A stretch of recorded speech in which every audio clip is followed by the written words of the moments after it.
The interpretation of happiness, wisdom and power.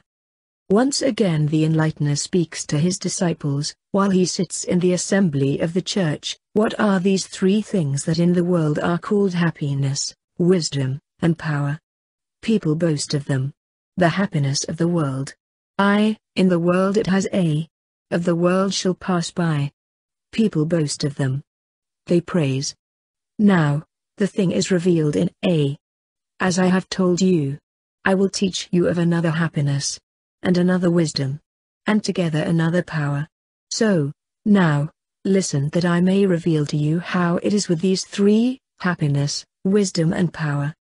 The happiness of the glorious one is the Father, the God of truth, who is established in the great land of light.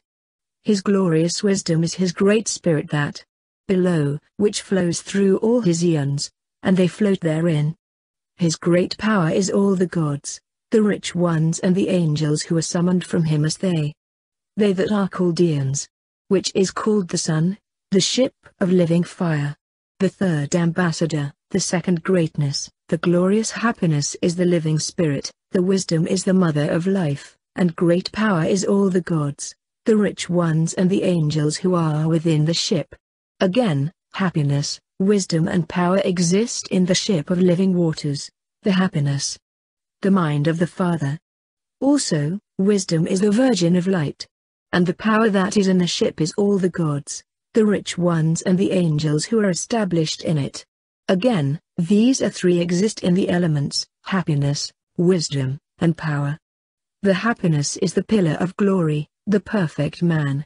Wisdom is the 5 sons of the living spirit, and great power is, the 5 sons of the first man, who are enclosed and compounded in the totality, that, while he supports the totality. Now, moreover, happiness, wisdom and power exist in the Holy Church. Great, glorious, happiness is the apostle of light who has been sent from the Father. Wisdom is the leaders and the teachers who travel in the Holy Church, proclaiming wisdom and truth. Great power is all the elect, the virgins and the continent, together with the catechumens who are in the Holy Church, 5 happinesses, the 5 wisdoms, and 5 powers. In the 5 churches. Blessed, therefore, is everyone who will know them, for he may the kingdom forever.